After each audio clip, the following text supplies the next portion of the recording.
Out here, they stopped. They stopped the performance. The conductor started playing Hail to the Chief. The entire audience stood and applauded. The audience was standing. They were cheering.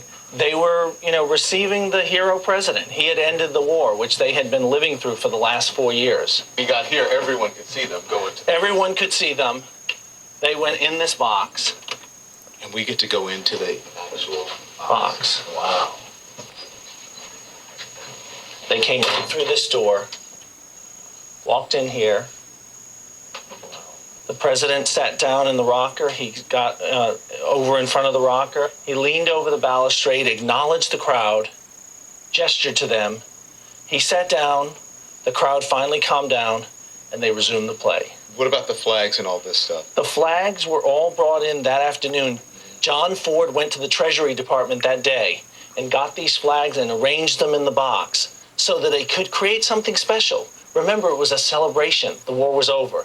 This print here of George Washington, this was there. This is the actual print that was here that night. And it has a nick in the frame where John Wilkes Booth leapt off the stage and his spur caught the edge of that frame. So he sneaks into the box. He just comes into the box. But he waited. He waited. He knew the play. People were going to be laughing.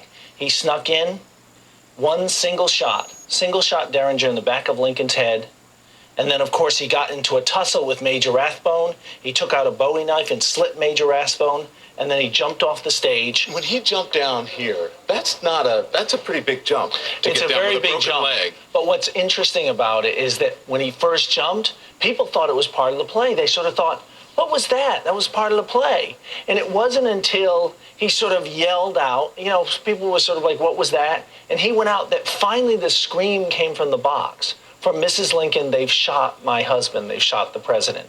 And that's when sort of chaos broke out. What happened to John Wilkes Booth? John Wilkes Booth busts through the scenery. He busts past the actors, and he goes out the back doorway here to his waiting horse in the alleyway.